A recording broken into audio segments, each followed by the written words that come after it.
Hello and welcome to Satyam classes. मैं सत्यम दुबे आप सबका स्वागत करता हूं। आज हम जानेंगे सुपर टेट का जो एग्ज़ाम है उसमें कितने दिन लगते हैं तैयारी को कंप्लीट करने के लिए, कितने सब्जेक्ट हैं, कितने टॉपिक हैं। इन सारी चीज़ों की एनालिसिस हम आज के इस सेशन में करने वाले हैं।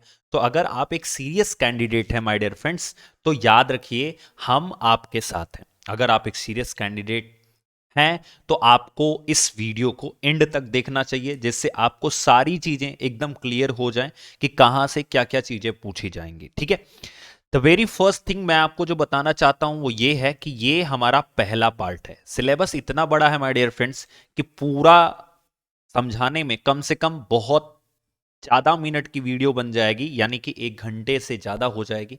सो दैट्स वाई मैंने डिसाइड किया है कि हम इसको 2 पार्ट में डिस्कस करेंगे, जिससे इजिली विदाउट प्रेशर हम चीजों को अंडरस्टैंड कर सकें। ओके, तो जैसा कि मैंने आपको बताया कि 6 से 8 महीने क्यों लगते हैं, बिकॉज इसका सिलेबस बहुत लेंदी है। एंड मैं आपको एक और जादू की बात बताऊं कि सुपर टेट का जब नोटिफिकेशन आता है, ध्यान से मेरी बात सुन लीजिएगा, नोटिफिकेशन आने के साथ साथ इसके एग्जाम की जो डेट है, ठीक है, नोटिफिकेशन और एग्जाम के बीच में केवल 1 महीने का टाइम मिलता है। मतलब कि 20 दिन ये फॉर्म भरवाते हैं, ओनली 20 डेज ये फॉर्म भरवाते हैं, ऐसा इनका रिकॉर्ड रह चुका है।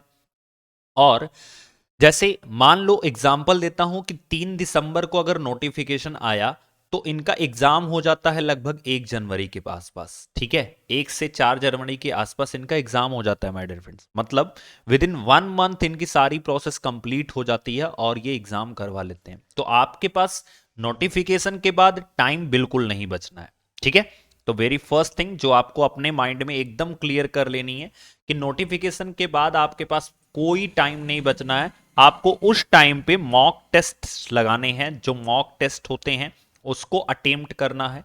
सेकंड थिंग, आपके मन में ये भी सवाल चल रहा होगा कि ये सारी चीजें हमें कितने समय में और कैसे कैसे हम इसको तैयार कर सकते हैं। तो ये सारे सवालों का जवाब आपको अभी थोड़ी देर के बाद मिल जाएगा। ठीक है, सबसे पहले हम बात कर लेते हैं कि ये जो एग्जाम होता है उसमें क्या क्या चीजें मैंडेटरी होती हैं या क्या क्या पैटर्न होता है इसका।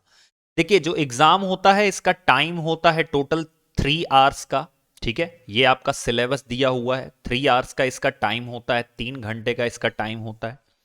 150 क्वेश्चंस पूछे जाते हैं, 150 एमसीक्यू पूछे जाते हैं, और इन 150 एमसीक्यू में कोई भी निगेटिव मार्किंग नहीं होती है। No negative marking. ओके, कोई भी नेगेटिव मार्किंग नहीं होती है। मतलब आपके पास इस चीज का फ्रीडम होता है कि आप सारे क्वेश्चंस को टैकल कर सकते हो। ठीक है, अब बात आती है कि सिलेबस में क्या क्या चीजें दी हुई हैं, क्या क्या चीजों को हमें पढ़ना होगा सिलेबस के अकॉर्डिंग। ओके, तो बात करते हैं कि सिलेबस के अकॉर्डिंग अगर हम बात करें तो इसका जो पहला पार्ट दिया हुआ है सिलेबस में, सबसे पहला पार्ट दिया हुआ है वो है भाषा का। माय डियर फ्रेंड्स, जो भाषा है ये इन्होंने 3 पार्ट में डिवाइड कर रखा है, जिसमें से आपकी 3 लैंग्वेजेस आती हैं। पहला हिंदी, ध्यान से मेरी बात को सुन लीजिएगा। दूसरा इंग्लिश, एंड तीसरी संस्कृत। ये तीनों मैंडेटरी हैं। तीनों में आपके क्वेश्चंस बनते हैं और तीनों आपको अटेम्प्ट करना होता है। देयर इज नो ऑप्शन कि आप इंग्लिश ले लो या संस्कृत ले लो, आपको तीनों करना होता है। अब सवाल ये है कि कौन से लैंग्वेज के अंदर कितने क्वेश्चन आते हैं या कितने मार्क का होता है। तो अब अगर आप ध्यान से देखो तो पूरी की पूरी जो भाषा है वो 40 नंबर की आती है। मतलब ये तीनों मिल करके 40 मार्क्स के आएंगे। अब कौन कौन कितने कितने का आएगा तो आप यहां पर देख सकते हो। हिंदी आपके 20 नंबर की आती है। कितने नंबर की आती है? 20 मार्क्स की आती है। और इस 20 मार्क को कवर करने के लिए इन्होंने कोई भी सिलेबस नहीं दे रखा है।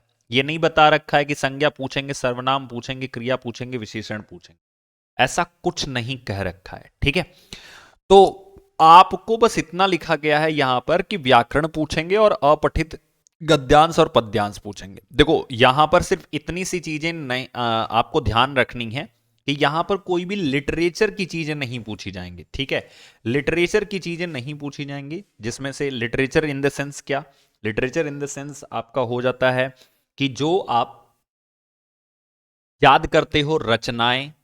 ठीक है, बहुत फेमस रचनाएं तो पूछी जाएंगी, वो ग्रामर में ही आती हैं। ठीक है, रचनाएं, कवि, इन लोगों की चीजें पूछी जाएंगी, लेकिन बहुत ही डीप चीजें नहीं पूछी जाएंगी। इसलिए मैं आपको बताया हूं शुरू शुरू में ही कि इसके सिलेबस का कोई और छोर नहीं है, और ये क्या पूछेंगे क्या हटा देंगे इसको भी आप डिसाइड नहीं कर सकते हो। इसलिए आपको सब कुछ पढ़ना है, और उस सब कुछ पढ़ने के लिए ये जो बुक है ये आपकी हेल्प कर सकती है। मैं आपको रिकमेंड करूंगा कि ये जो आदित्य पब्लिकेशन की बुक है इसको आप Amazon या फ्लिपकार्ट से ले सकते हो, या फिर आपके अगल बगल जो स्टोर होगा, बुक स्टोर होगा, ठीक है, वहां पर जाकर के भी आप इसको ले सकते हो। बहुत इजी तरीके से ये आपको अवेलेबल हो जाती है, ज़्यादा कॉस्ट में भी नहीं होती।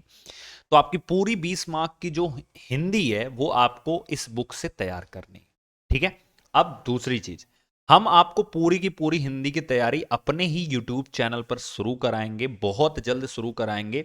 आज से ठीक 1 महीने के अंदर अंदर आपकी ये जो सुपर टेट की क्लासेस हैं बहुत ही तरीके से स्टार्ट हो जाएंगी। हम टाइम इस वजह से भी पहले शुरू कर रहे हैं क्योंकि माय डियर फ्रेंड्स, आपको शुरू में मैंने बताया कि 1 महीने का ही सिर्फ टाइम मिलता है जब आपका नोटिफिकेशन आता, ठीक है, क्लियर हुआ। तो याद रखो कि आपको तैयारी करने के लिए कम से कम 6 से 8 महीने चाहिए। क्यों चाहिए अभी आपको खुद आइडिया लग जाएगा, ठीक है।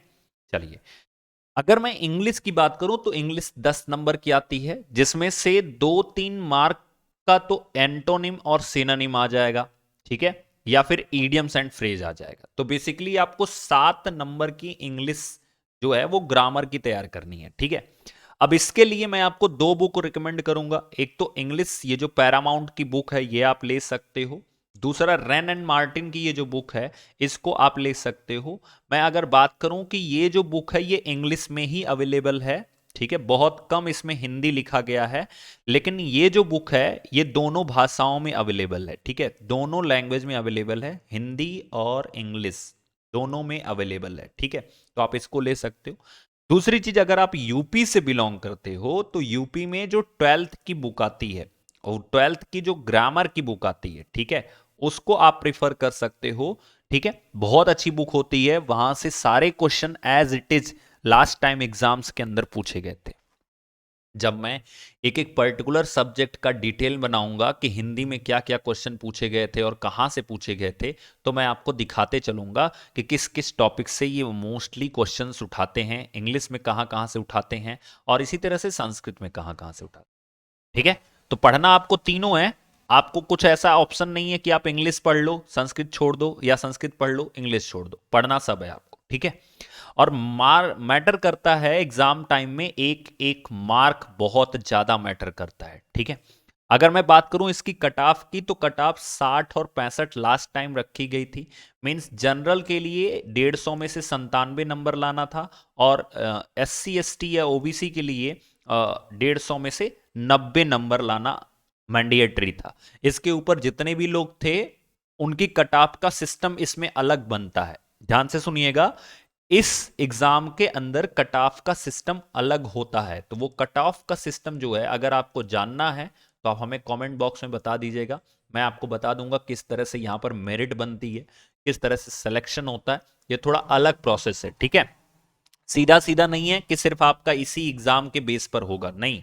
इस एग्जाम का 60% लिया जाता है और आपके एकेडमिक का 40% लिया जाता है, ऐसा इसका पैटर्न है। अब इसको भी अच्छे से समझना पड़ेगा, ये ऐसे सीधा सीधा नहीं है कि 60% और 40% आपको समझ में आ जाए, ठीक है। मैं कट ऑफ के ऊपर अलग से चीजें बना दूंगा, अलग से वीडियो बना दूंगा, उसमें देखिएगा, ठीक है। तो हिंदी और इंग्लिश आपको समझ में आ गया कहां कहां से करना है। 3 ऑप्शन है इंग्लिश के लिए, एक तो आपका पैरामाउंट है, दूसरा है रेन एंड मार्टिन, और तीसरा है यूपी बोर्ड की जो 12th की ग्रामर है। मैं ज्यादा रिकमेंड करूंगा इस बुक को, अगर आपको मिल जाए अगल बगल के स्टोर से तो वहां से ले लीजिएगा, वहां से काफी ज्यादा हेल्पफुल होगी आपके लिए। आगे बात करते हैं संस्कृत की, ये भी 10 नंबर की आती है। अगर मैं आपको कहूं संस्कृत के लिए तो सबसे आसान जगह है सर्वज्ञ भूषण, एक यूट्यूब चैनल है। मैं प्रमोट नहीं कर रहा हूं, बट मैं नहीं चाहता हूं कि आपको कोई अंधेरे में रखा जाए, ठीक है। सर्वज्ञ भूषण एक यूट्यूब चैनल है जो बहुत ही तरीके से संस्कृत पढ़ाते हैं, और इन्हीं की ये बुक है। तो आप अगर फॉलो करना भी चाहो तो इस बुक को फॉलो कर सकते हो, सर्वज्ञ भूषण की। ठीक है, आपने यूपी टेट दिया भी होगा संस्कृत से, तो आपके पास बुक रही होगी या नोट्स रही होगी, उसी नोट्स को पढ़ जाओ और ज्यादा कुछ नहीं करना है। ठीक है, परेशान नहीं होना, पैनिक नहीं करना है इसके एग्जाम के नाम पे। आपने यूपी टेट में हिंदी की नोट्स बनाई होगी, वही सिर्फ नोट्स रिवाइज करके जाओ। आपने यूपी टेट के लिए अगर इंग्लिश लिया होगा तो इंग्लिश की नोट्स बनाई होगी, तो वही नोट्स रिवाइज करते रहो। अगर आपने संस्कृत लिया था तो संस्कृत की नोट्स रिवाइज करते रहो। ठीक है, बस इतना सा काम करना है आपको, इसके लिए और ज्यादा कुछ नहीं करना। तो ये था हमारा लैंग्वेज का पार्ट, जो कि बहुत ही तरीके से आपको तैयार करना है, क्योंकि ये पूरा अपने आप में 40 नंबर लाता है। अब मैं मानता हूं किसी केस में कि मान लो बच्चे की इंग्लिश कमजोर है या वो इंग्लिश लेकर के यूपी टेट नहीं पास किया, तो उसके पास कम से कम मौका है कि ये 30 में से वो 28 लेकर के आए, क्योंकि बहुत इजी सब्जेक्ट है। हिंदी में आपके फुल मार्क आ सकते हैं, संस्कृत में भी आ सकते हैं। ठीक है, तो 30 में से 28 ले आओगे यहां पर, तो आपके और सब्जेक्ट को लोड नहीं देना पड़ेगा, परेशान नहीं होना पड़ेगा पढ़ने के लिए। ठीक है, और इसी तरह से अगर कोई संस्कृत नहीं लिया था या संस्कृत नहीं पता है तो उसे इंग्लिश आती होगी, तो वो हिंदी और इंग्लिश में से 28 नंबर ले आने। कम से कम आपको 25 लाना है और कोशिश करना है 25 से 28 के बीच में रहना है, तो आपके सिलेक्शन के चांसेस बनते हैं। ठीक है, तो 40 में से ये जो 25 है ये सिर्फ इसी 30 में से लाने हैं। अब बाकी का जो 10 नंबर है उसमें से भी अगर 2 4 5 नंबर लेते आते हो, मैं 4 नंबर ले लेता हूं या 2 5 नंबर ले लेता हूं, तो अप्रोक्सीमेटली आप 30 तक पहुंच जाओगे। अब बहुत जरूरी है इस 40 में से 30 नंबर लाना, क्योंकि ये ऐसे सब्जेक्ट हैं जिनको हम बचपन से पढ़ते आ रहे हैं, और अगर हमारी कमांड होगी तो हम संस्कृत को अच्छे से कमांड कर सकते हैं, इंग्लिश को अच्छे से कमांड कर सकते हैं। तो कोशिश कीजिएगा कि ये जो 30 नंबर है ये कम से कम आपके आने ही आने चाहिए। ठीक है, तो ये तो बात हो गई हमारी लैंग्वेज के सेक्शन की। अब अगला जो सेक्शन दिया हुआ है वो है साइंस। ठीक है, तो साइंस के सेक्शन को भी हम इसमें देखेंगे। देखो, साइंस के सेक्शन की अगर हम बात करें तो इसमें कुछ ज्यादा न्यूमेरिकल टाइप की चीजें नहीं आती हैं। ये जो 10 क्वेश्चन आपके बनेंगे ये आप तैयार कर सकते हो। मैं आपको रिकमेंड करूंगा कि आप आरआरबी एनटीपीसी की जो बुक होती है, क्योंकि इसमें इतने सारे क्वेश्चंस दिए होते हैं ना, मतलब आप पढ़ के देखो तो यहाँ पर लिखा हुआ है 9585। मैं जो जो बुक आपको बताया हूं ना, उनके अंदर क्वेश्चंस की भरमार भी है। तो आपको क्वेश्चन के लिए अलग से बुक खरीदने की जरूरत नहीं है। आपको सिंपल सा काम करना है, वो बुक खरीदिए और अपनी स्ट्रेटजी पे उन बुक्स के अंदर कंसेप्ट भी हैं और क्वेश्चंस भी हैं। तो जो सामान्य विज्ञान है, अब इसमें देखो जब सिलेबस आप पढ़ोगे तो सिलेबस में बहुत कुछ दे रखा है, मैं आपको दिखाता हूं। देखो, इनके सिलेबस में बहुत कुछ, दैनिक जीवन में विज्ञान, गति, बल, ऊर्जा, दूरी, प्रकाश, ध्वनि, ये सब आपका हो गया किससे संबंधित, ये सब आपका हो गया फिजिक्स से संबंधित, इतना टॉपिक। ठीक है, फिर लिखा हुआ है जीवों की दुनिया। ठीक है, ये हमारा हो गया बायोलॉजी, मानव शरीर, स्वास्थ्य, स्वच्छता एवं पोषण, पर्यावरण एवं प्राकृतिक संसाधन। अब देखो, पदार्थ और पदार्थ की अवस्थाएं, यहां से ये रिएक्शन तक भी पूछते हैं। ठीक है, जो रिएक्शन होती हैं वो भी पूछते हैं। ये ऐसा नहीं है कि केवल matter and state of matter पूछ करके ये किनारे कर लेंगे, ऐसा कुछ नहीं है, ये रिएक्शन भी पूछते हैं। और बहुत अच्छा खासे टॉपिक से, प्रकाश से भी, दूरी से भी, ऊर्जा से भी, बल से भी, गति से भी। तो ये सारी चीजें हम आपको तैयार करवा देंगे, इसमें कोई परेशान होने की जरूरत नहीं है। बट अगर आप बुक रिकमेंड कर रहे हो, बुक चाहिए आपको, तो मैं आपको रिकमेंड करूंगा कि ये जो आरआरबी एनटीपीसी की बुक आती है यहां से आपको तैयारी करनी पड़ेगी। एंड अगर आपको कोई ये बता रहा है ना कि केवल एक बुक से सुपर टेट हो सकता है, माय डियर फ्रेंड्स, वो आपको सिर्फ और सिर्फ अंधेरे में ढकेल रहा है। एक बुक से सुपर टेट कभी पॉसिबल ही नहीं है। ऐसी कोई बुक बनाई ही नहीं जा सकती है कि सुपर टेट के लिए हम एक बुक बना दें और उसी से लोग पढ़ के पास हो जाए। दैट इज नॉट पॉसिबल, क्योंकि इनके किसी भी क्वेश्चन के पूछने का और छोर नहीं होता है। ठीक है, आपको बहुत बहुत बहुत चीजें पढ़नी रहेंगी। बस हाँ, लेवल फिक्स है कि ज्यादा हाई लेवल की चीजें नहीं पढ़नी है, मॉडरेट लेवल की चीजें आपको पढ़नी है, ज्यादा हाई लेवल की चीजों को टच नहीं करना है। ओके, चलिए अब बात करते हैं हम अगले सेक्शन के बारे में, जिसमें हम मैथमेटिक को देखने वाले हैं। मैथमेटिक के बारे में अगर हम देख लें तो इसमें देखो क्या क्या सिलेबस दे रखे हैं, पहले ये जान लो। इन्होंने दे रखा है नंबर सिस्टम, जिसे अंकीय क्षमता कहते हैं। संक्रियाएं, जोड़ घटाना गुणा भाग कहा जाता है इसको, यानी कि जो एडिशन होता है, सब्ट्रैक्शन होता है, मल्टीप्लिकेशन होता है। अगर हम बात करें दशमलव के बारे में तो ये डेसिमल सिस्टम जो होता है, स्थानीय मान, भिन्न, ब्याज, लाभ हानि, प्रतिशत, विभाज्य, गुणनखंड, एकिक नियम, सामान्य बीजगणित, क्षेत्रफल, औसत, आयतन, अनुपात, सर्वसमीकरण, सामान्य ज्यामिति, सामान्य सांख्यिकी। देखो कहने के लिए बहुत सारा सामान्य वर्ड यूज किया है, लेकिन ये सामान्य पूछते नहीं है। एडवांस लेवल की मैथमेटिक भी आपसे पूछी जाती है, बस आपको ट्रिग्नोमेट्री छोड़ दिया जाता है, कोऑर्डिनेट ज्योमेट्री छोड़ दी जाती है, बाकी सब पूछा जाता है। तो इस सेक्शन को तैयार करने के लिए भी आप बिल्कुल परेशान ना होइएगा, हम आपके साथ हैं। लेकिन साथ ही साथ आपको मैं रिकमेंड करूंगा कि आर एस अग्रवाल की ये जो बुक है, पूरी बुक लगा डालना, क्योंकि ये कम नंबर की नहीं आती है, 20 नंबर की आती है। तो आपको अब तक मैंने कितने नंबर की चीजों को बता दिया? मैंने आपको बता दिया 40 नंबर की लैंग्वेज का सेक्शन आता है, प्लस साइंस आती है 10 नंबर की, तो 40 10 50, और 20 कितना हो गया? 70 हो गया। ये 70 मार्क की चीजें मैंने आपको बता दी। मैं एक सेक्शन और आपको बताने वाला हूं, जिससे आपके 80 मार्क की चीजों को मैं डिफाइन कर दूंगा, ठीक है? बाकी बचे 70 मार्क तो वो मैं नेक्स्ट टाइम बताऊंगा, ठीक है? तो ये मैथमेटिक हो गया, ये साइंस हो गया, लैंग्वेज हो गया। तो लैंग्वेज, साइंस, मैथमेटिक हमने कंप्लीट कर लिया है। नेक्स्ट एक और सेक्शन है, मैं ज्यादा लेंदी नहीं करना चाहता था वीडियो को, इसी वजह से मैंने इसको 2 पार्ट में किया, ठीक है? अब हम बात करते हैं पर्यावरण एवं सामाजिक अध्ययन। देखो इस सेक्शन में बहुत से बच्चे गलती क्या करते हैं कि वो सिलेबस को ध्यान से पढ़ते नहीं है, और वो लगते हैं कि हिस्ट्री की सारी बुक उठा करके पढ़ना, 6 7 8, नहीं, आपको हिस्ट्री में केवल 8th की बुक पढ़नी है, वो भी एनसीईआरटी पढ़नी है। एनसीईआरटी की 8th की बुक पढ़नी है, और साथ में उसमें क्या पढ़ना है? उसमें पढ़ना है आपको, अगर मैं रिकमेंड करूं तो उसमें आपको पढ़ना है 8th चैप्टर और 9th चैप्टर, जिसमें इंडियन जो नेशनल मूवमेंट हुआ था, ठीक है, भारतीय समाज स्वतंत्रता संग्राम जो हुआ था, वहां से आपका सिलेबस शुरू है। तो आप पढ़ सकते हो भारतीय स्वतंत्रता संग्राम, भारतीय समाज सुधारक। अब भारतीय संविधान के लिए पूरी पॉलिटी आपको पढ़नी है, जिसमें क्लास 6 7 8 तो आपका बेस होगा पॉलिटी का। मैं क्या बोल रहा हूं सुनते जाओ ध्यान से। ये 6 7 8 ये बेस होगा। क्वेश्चन कहां से बनेंगे? तो लूसेंट उठा के पढ़ो, लूसेंट उठा के पढ़ो, लूसेंट से क्वेश्चन बनेंगे पॉलिटी के। किसी भी आर्टिकल से किसी भी तरीके से ये क्वेश्चन पूछ सकते हैं, यहां पर कोई इनके ऊपर दबाव नहीं है, क्या पूछ सकते हैं। ज्योग्राफी के लिए आपको मोर देन इनफ है, 6 7 8 की ज्योग्राफी पढ़ लो, वो आपके लिए बहुत ज्यादा ही बेनिफिशियल होगा। तो ये भी 10 नंबर की आती है, ठीक है? ये 10 ही नंबर का आएगा, लेकिन पढ़ना बहुत कुछ होगा। लेकिन फिर मैं आपको फिर से दोबारा से रिकॉल कराता हूं कि 6 7 की हिस्ट्री का कोई मतलब नहीं है। 6 7 की हिस्ट्री इस सेक्शन के लिए पढ़ने से कोई मतलब नहीं है। मैं आपको रिकमेंड करूंगा कि लूसेंट आप ले लो अच्छे से, जिसमें वन लाइनर क्वेश्चन दिया हो। देखो अगर आपको सुपर टेट तैयार करना है ना, तो वन लाइनर क्वेश्चन पे तैयार करो।